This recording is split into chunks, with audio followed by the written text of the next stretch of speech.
Hello everyone, Radhe Radhe, जय Shri Krishna. Welcome to Ardhanarishvara एकात्मिक यात्रा।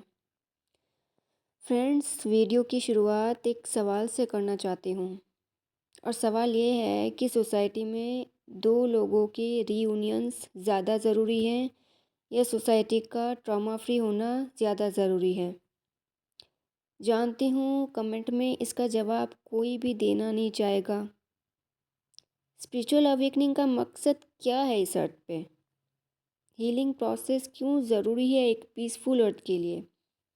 या दो लोगों की सिर्फ शादी हो जाए इसलिए? क्योंकि शादी तो बिना हीलिंग के भी हर कोई कर ही रहा है। शादी के लिए हीलिंग का सर्टिफिकेट होना ज़रूरी नहीं है। हमारे देश में कई ऐसी घटनाएं हुई हैं, ऐसी कंट्रोवर्सीज हुई हैं जो एक ही मुद्दा बार बार सामने ला रही। वो मुद्दा है ट्रॉमा का, पेन का। लोगों के अंदर कितने ज़ख्म भरे पड़े हैं, उनकी सोल कितनी शैटर्ड है अंदर से, ये डिवाइन दिखाए जा रहे हैं।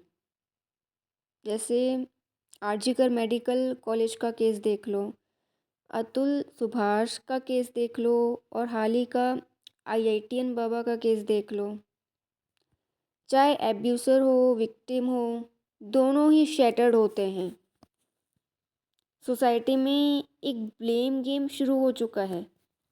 अगर महिला पीड़ित है तो पुरुषों पर ब्लेम आ जाता है, या पुरुष विक्टिम हो जैसे अतुल सुभाष के केस में था तो महिलाओं को ब्लेम किया जा रहा है।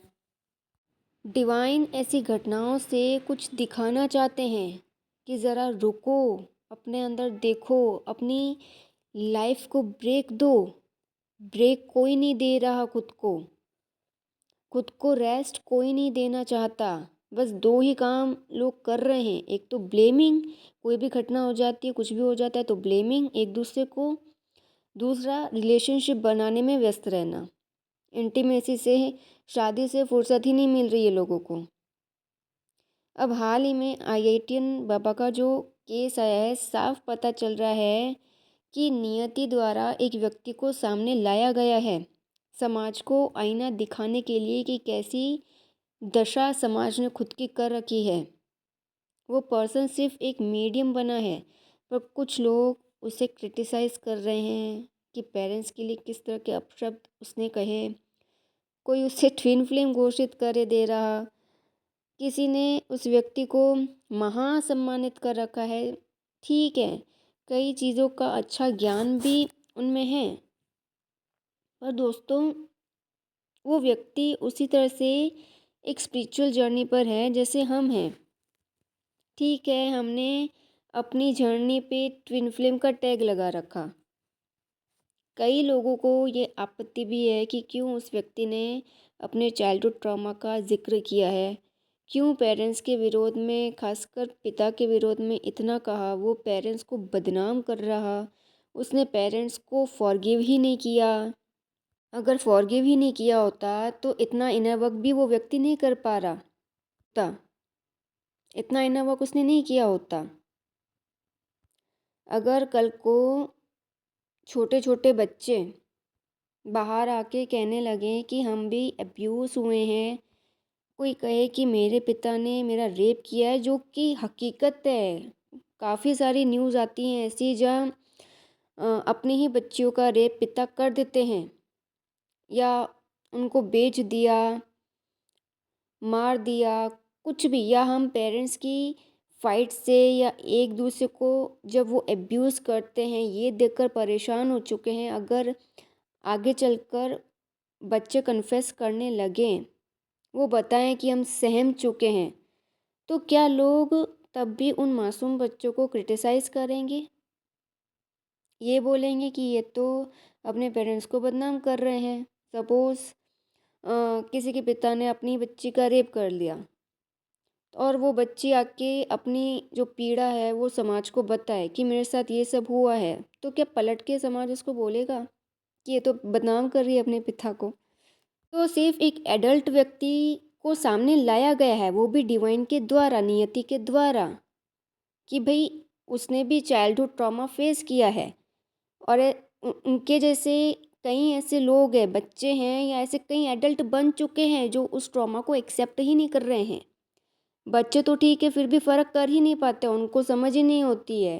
ट्रॉमा वर्ड का कई लोगों को मतलब ही नहीं पता होता, ना ही पता है हमारे समाज में कि पेरेंटल ट्रॉमा क्या होता है। कई ऐसे एडल्ट अभी भी हैं इस अर्थ पे जो उसी ट्रॉमा को लेके अपनी लाइफ जी रहे हैं। अभी तक उस ट्रॉमा को वो एक्सेप्ट ही नहीं कर पाए हैं। उन्हें वो ट्रॉमा लगता ही नहीं है, ना कभी लगा। इसलिए मिररिंग हो रही है कलेक्टिव में। अगर कोई ट्रॉमा अपना शेयर ही नहीं करेगा तो हील कैसे होगा?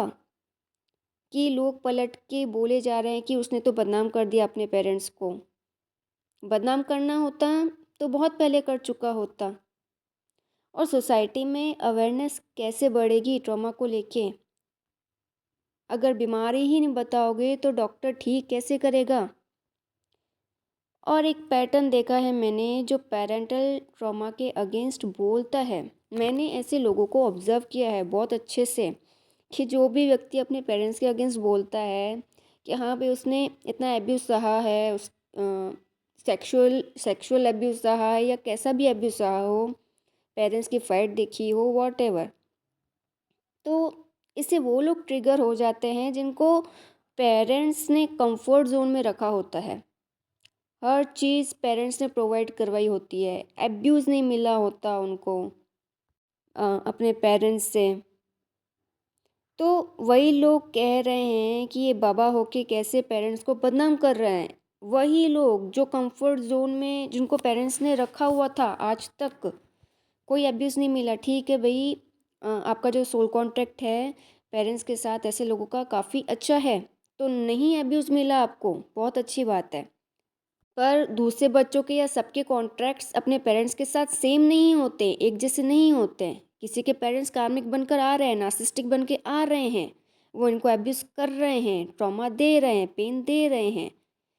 तो कैसे कुछ लोग बोल सकते हैं कि भाई इसने तो बदनाम कर दिया अपने पेरेंट्स को?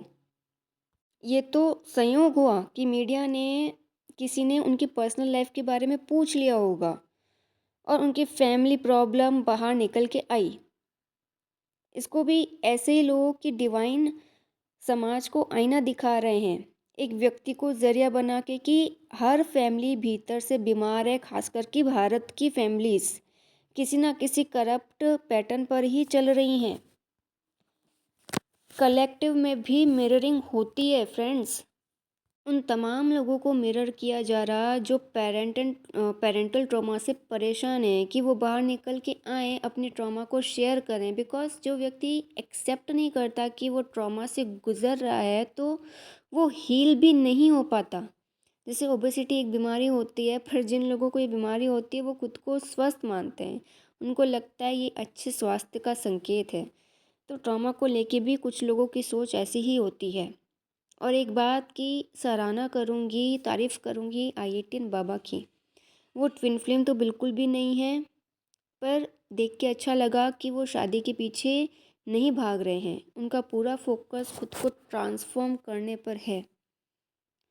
काफ़ी सारी उनकी क्लिप्स है जिनमें वो मैस्कुलिन और फेमिनिन एनर्जी के बारे में बहुत अच्छा बता रहे हैं।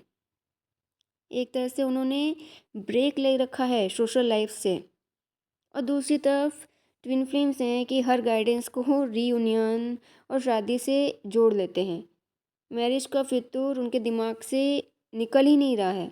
उनको रियलाइज़ ही नहीं हो रहा कि उनको भी एक ब्रेक लेना है।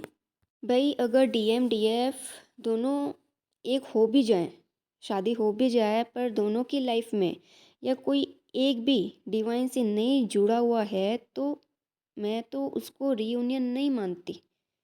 वो शादी फिर मेरे लिए रीयूनियन नहीं है। शादी मेरे लिए रीयूनियन नहीं है। दो प्रेमियों के जीवन में ईश्वर है तो बिना शादी के भी रीयूनियन है।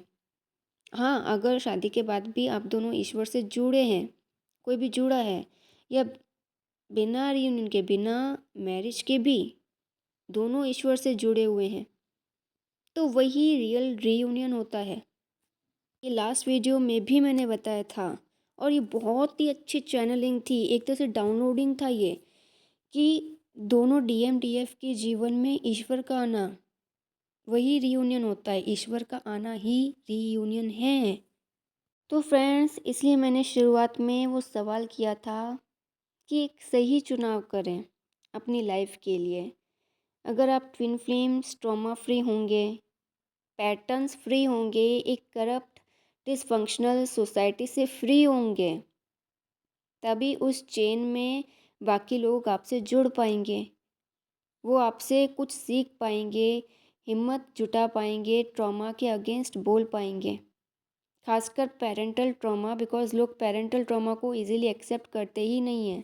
पेरेंट्स के एब्यूसिव बिहेवियर को, साइकोलॉजी को खुल के नहीं बताते। और ये आईआईटी बाबा को ही ज़रिया बना कि क्यों मिरर करवाया गया कलेक्टिव को, कि भारत में पेरेंटल ट्रॉमा को हील करने में काफ़ी मुश्किलें आएंगी, यहीं पर अटकेंगे लोग आके। ये बात भी आईआईटीएन बाबा ने कही थी, क्योंकि यहाँ माता पिता को भगवान का दर्जा दे रखा है कि अगर कोई माता पिता के खिलाफ बोलता है तो वो सबसे बड़ा पाप है। बाकी विदेशों में देख लो, वहाँ ऐसी साइकोलॉजी नहीं है कि माँ बाप को भगवान बना के रखा हो, इसलिए लोग इजीली ट्रॉमा को एक्सेप्ट करते हैं वहाँ पे और जल्दी हीलिंग प्रोसेस तक पहुँच पाते हैं। सो फ्रेंड्स, तो ये था आज का वीडियो, और नेक्स्ट इसका पार्ट 2 लाऊंगी, जिसमें किस तरह से ऐसे पेरेंट्स के साथ, टॉक्सिक पेरेंट्स के साथ रहते हुए आपकी हीलिंग प्रोसेस को सही दिशा मिल सके। तो वो सारी टिप्स भी उस वीडियो में दूंगी। तो see you in the next video, till then goodbye and God bless you.